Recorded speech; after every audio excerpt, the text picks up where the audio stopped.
구하면 구하십니다.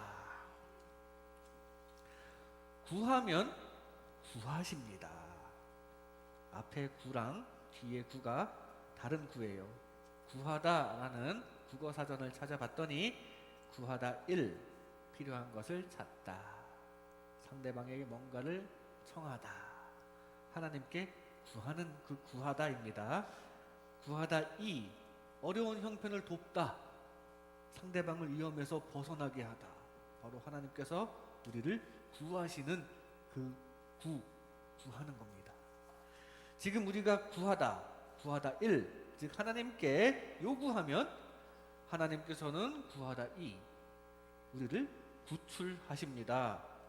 우리 모두 하나님께 잘 구하여 하나님께서 구하시는 은혜가 가득하시기를 바랍니다.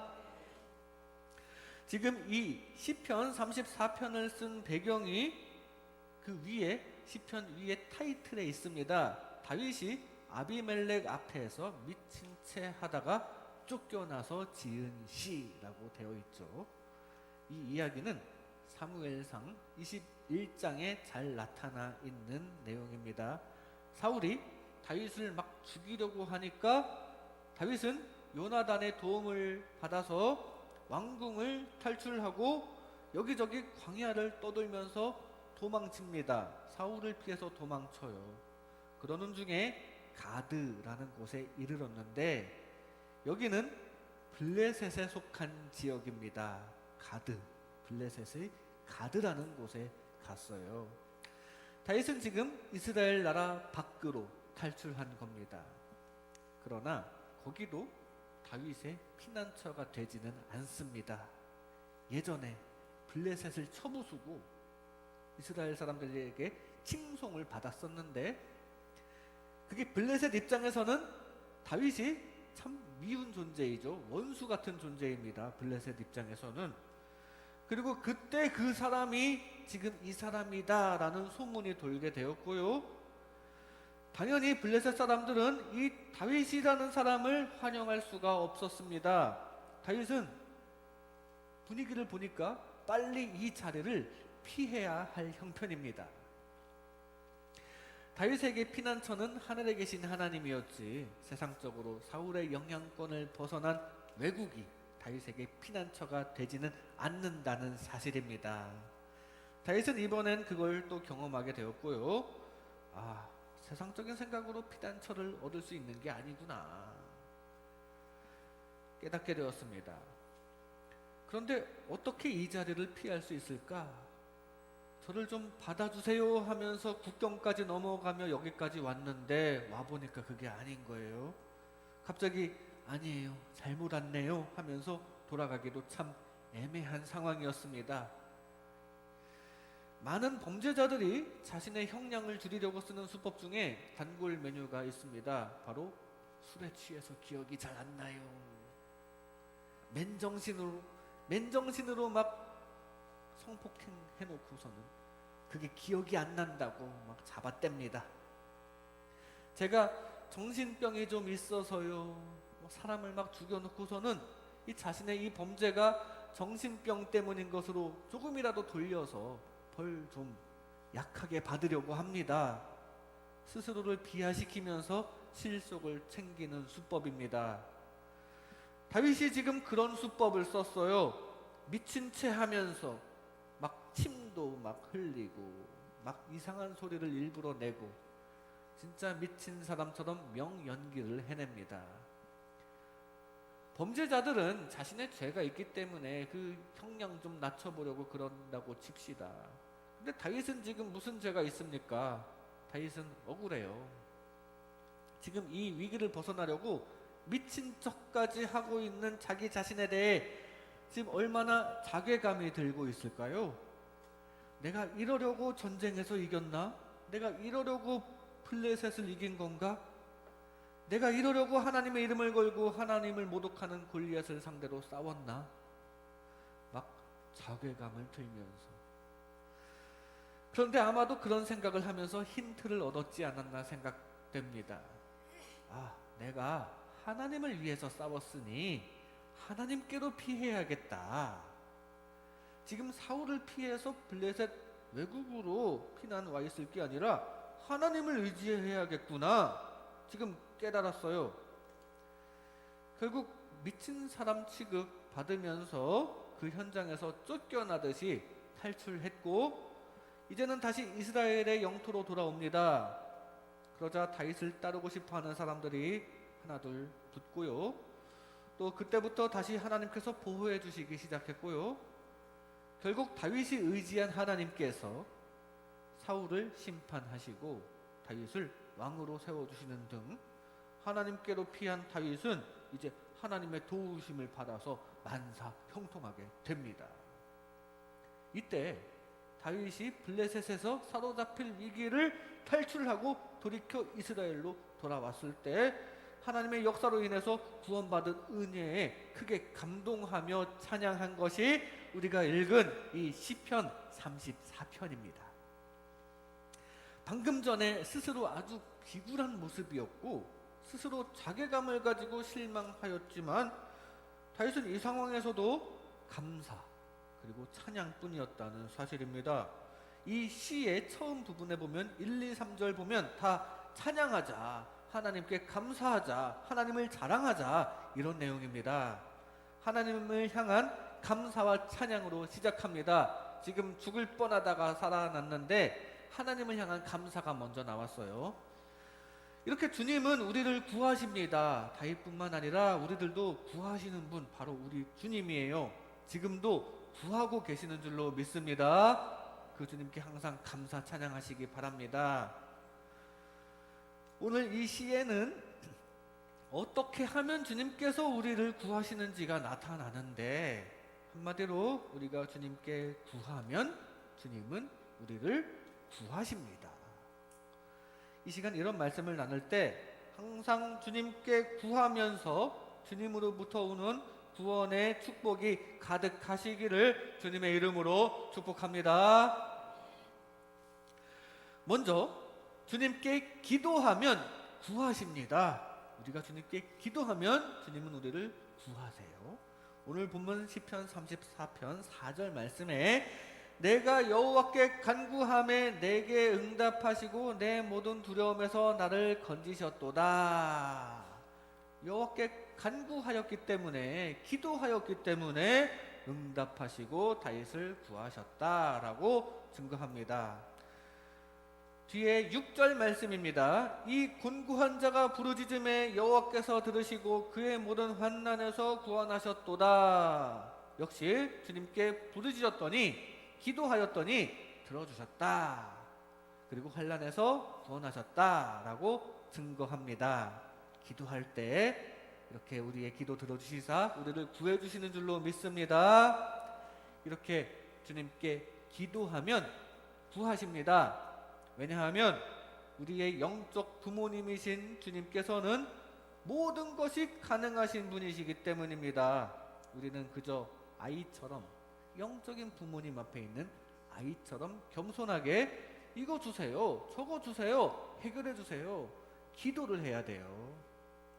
사춘기가 되어서 뭐 내가 다 할 수 있을 것처럼 자만심만 가지고서는 하나님 도움 필요 없어요 하면 안 주십니다. 겸손히 주님께 기도하여 주님 주시는 형통함이 가득하시기 바랍니다. 너는 내게 부르짖으라 내가 내게 응답하겠고 네가 알지 못하는 크고 은밀한 일을 네게 보이리라 라고 말씀하셨습니다. 부르짖으면 응답하신다고 합니다. 아니 부르짖어라 부르짖어야 응답하신다 라는 말씀이에요. 응답하신다는 말씀은 우리의 기도를 들어주신다는 말씀이며 궁극적으로 우리를 구해주신다는 말씀입니다.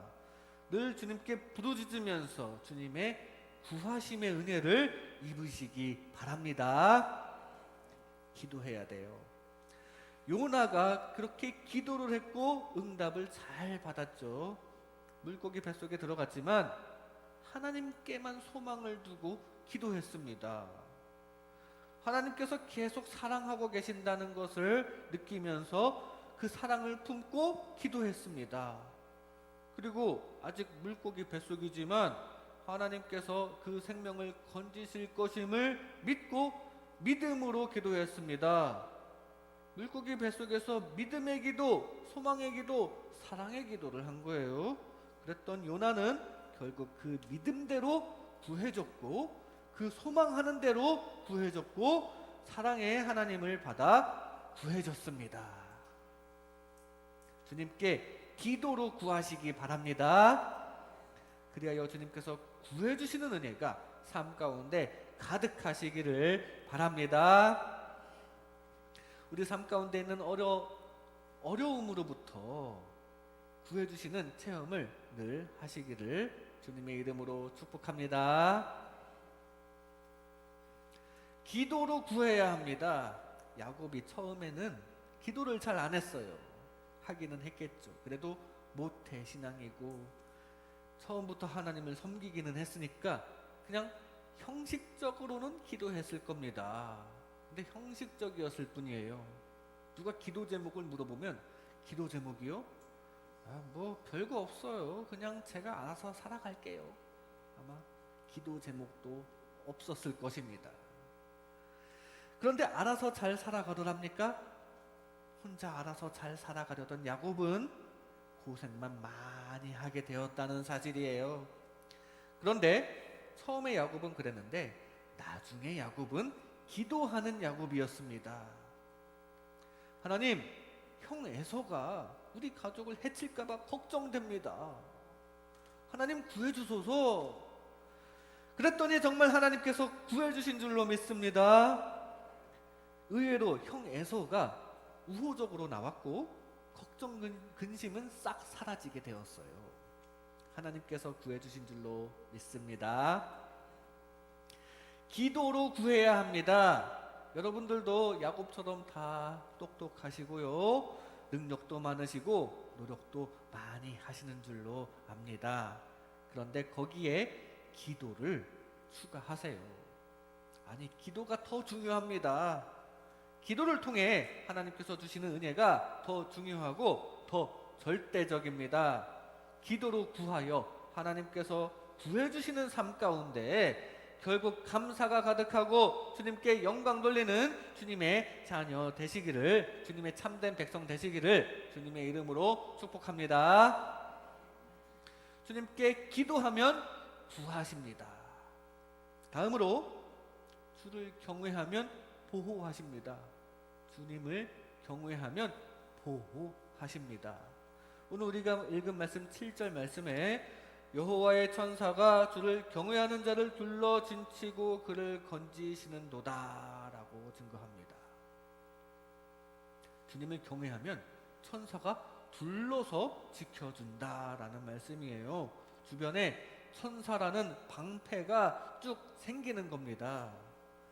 그래서 웬만한 사탄의 공격 가지고는 끄떡없는 존재가 되고요, 또 세상의 환난도 주님께서 다 지켜주신다는 사실이에요.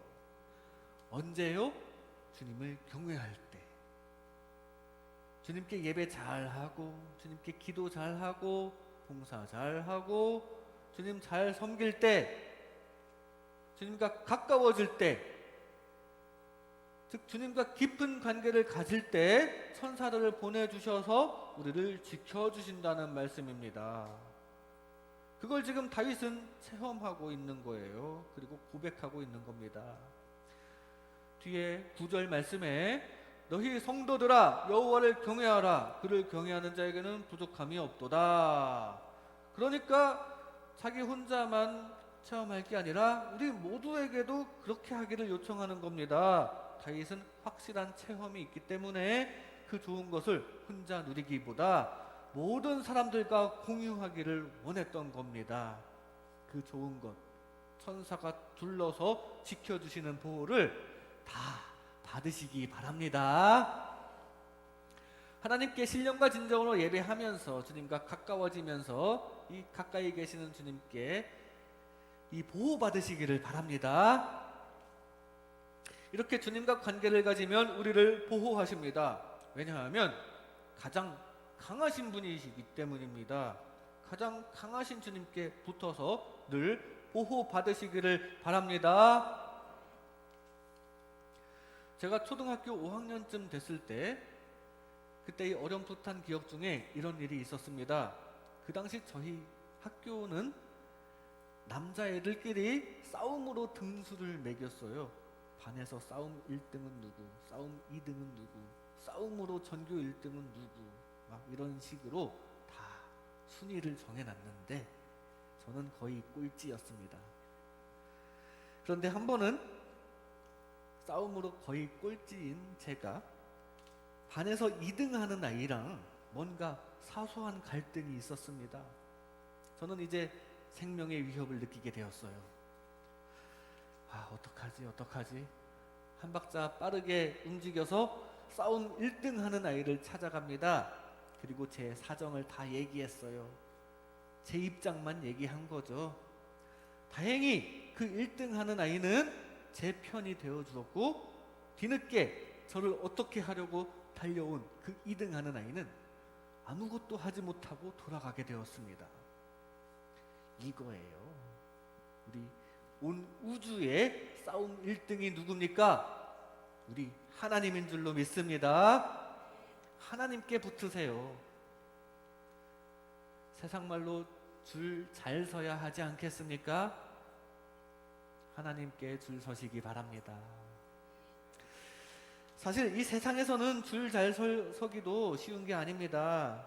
왜냐하면 누가 1등이 될지 확실히는 모르기 때문입니다. 확실히 누가 1등인지 정해지지 않았어요.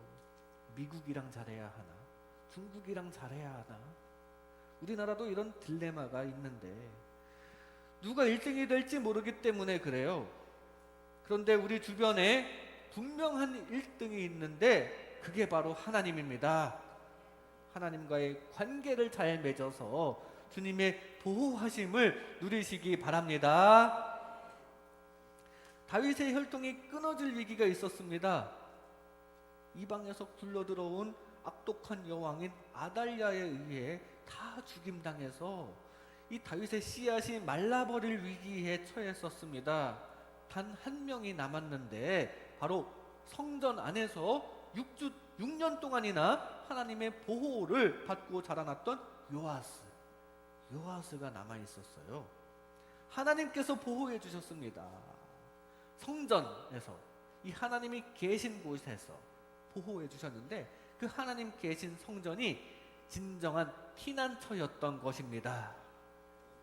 그리고 그 요아스에 의해서 다윗의 혈통은 다시 살아나고 다시 부흥하고, 그 혈통이 쭉 이어져서 먼 옛날 아브라함과 다윗에게 실제로 약속하신 그 말씀대로 메시아 예수님께서 거기서 나시게 되었습니다. 하나님께서 보호해 주셨기 때문에 가능한 것이었고요, 그 하나님께로 피했기 때문에 가능한 것이었습니다. 오랜 기간 동안 성전에서 하나님과 계속 관계를 맺었기 때문에 보호받았던 것입니다. 우리도 늘 하나님께 피하고 하나님과의 관계를 깊이 맺어서 늘 보호해 주시는 주님의 은혜 가운데 거하시기 바랍니다. 오늘 우리가 읽은 말씀 뒤쪽에는 우리는 10절까지 읽었지만 그 이후에는 하나님과의 관계를 맺는 방법이 쭉 소개됩니다. 11절에 여호와를 경외하는 법을 너희에게 가르치리로다. 13절에 거짓말하지 말고 말 조심해라. 14절에 악을 버려라. 한마디로 악을 버리라. 그런 이야기를 합니다. 그리고 17절에 보니 의인은 하나님께 부르짖는 자가 의인이다. 기도해라. 18절에 통회하는 마음으로 회개하라. 기도하고 회개하라고 합니다. 이렇게 하나님과 가까워지라는 겁니다. 하나님께 기도 잘하고 찬양 잘하고 그렇게 하나님과의 관계를 잘 맺고 하나님 닮아가야 합니다.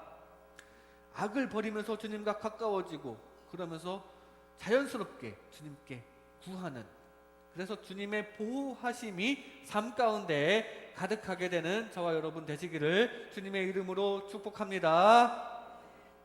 주를 경외하면 보호하십니다. 마지막으로 주를 의지하면 복을 주십니다. 주님을 의지하면 복을 주신다는 사실이에요.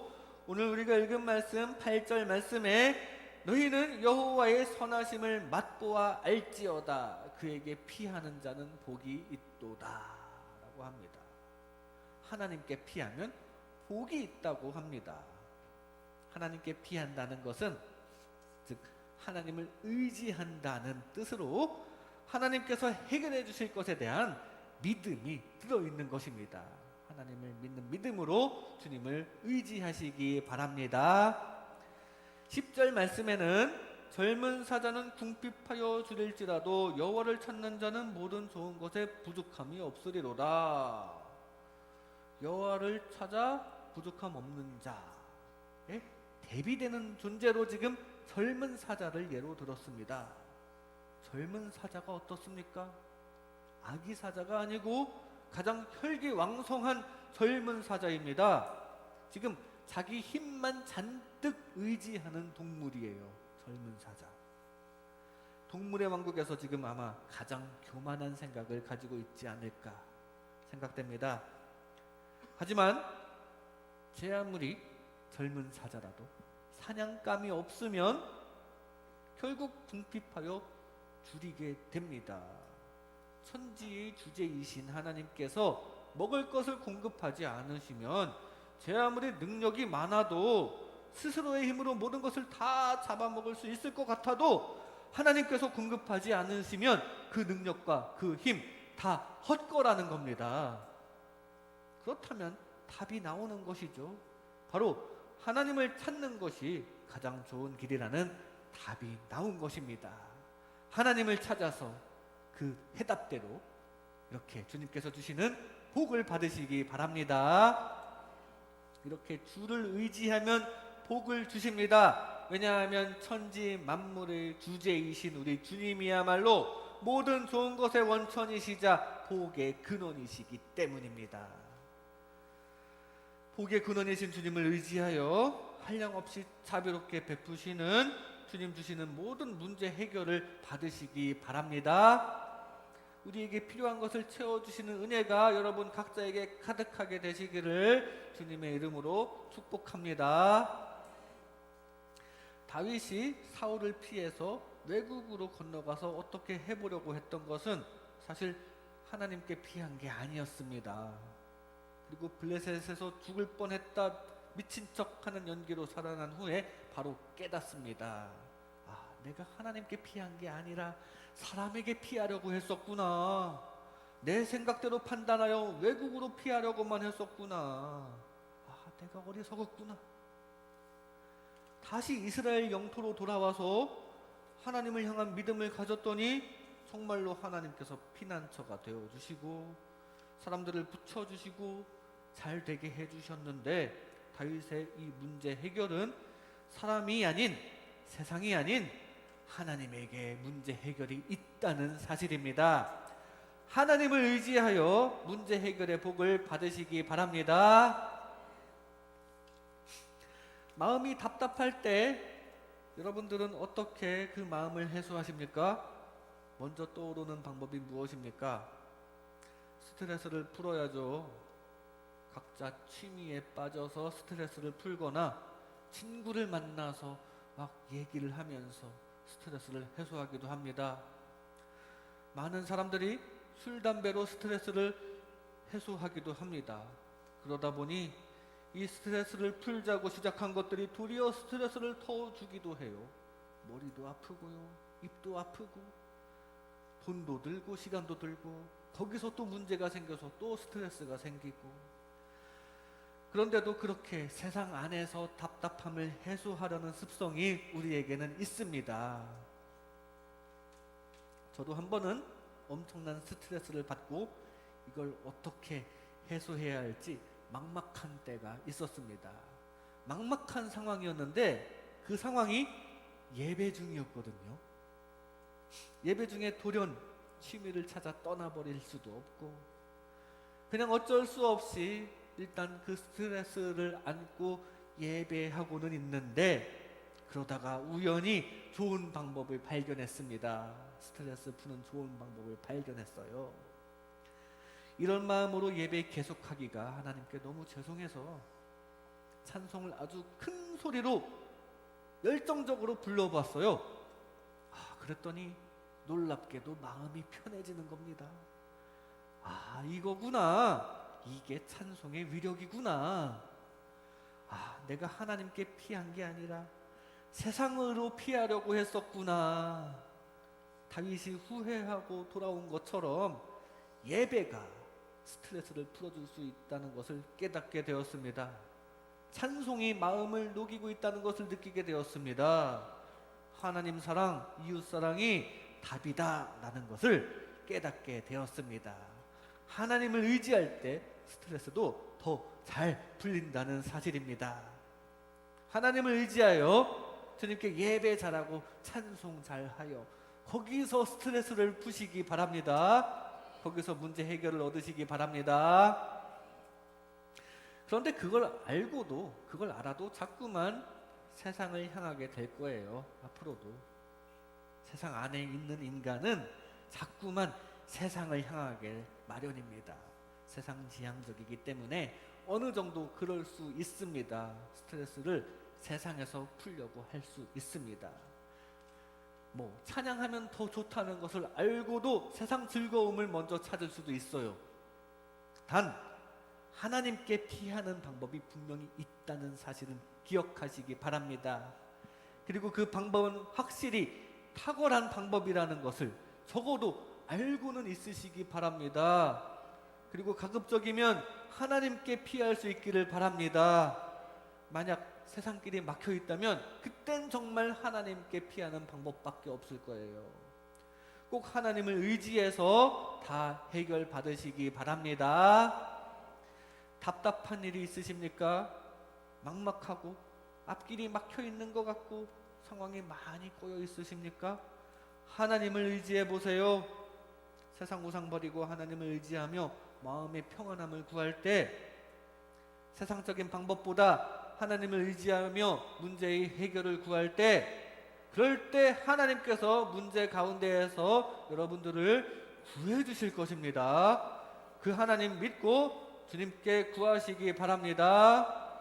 그리하여 주님께서 구해 주시는 구원의 은혜가, 문제 해결의 은혜가 삶 가운데 가득하게 되시기를 주님의 이름으로 축복합니다. 이 시간 구하면 구하십니다. 구하면 구하십니다 라는 제목으로 하나님의 은혜를 나눴습니다. 주께 기도하면 구하십니다. 하나님께 간구하여 하나님의 구원을 얻으시기 바랍니다. 주를 경외하면 보호하십니다. 하나님과 가까워지면서 하나님의 보호를 받으시기 바랍니다. 주를 의지하면 복을 주십니다. 세상보다 하나님을 의지하여 주님 주시는 문제 해결의 복을 받으시기를 바랍니다. 기도하겠습니다.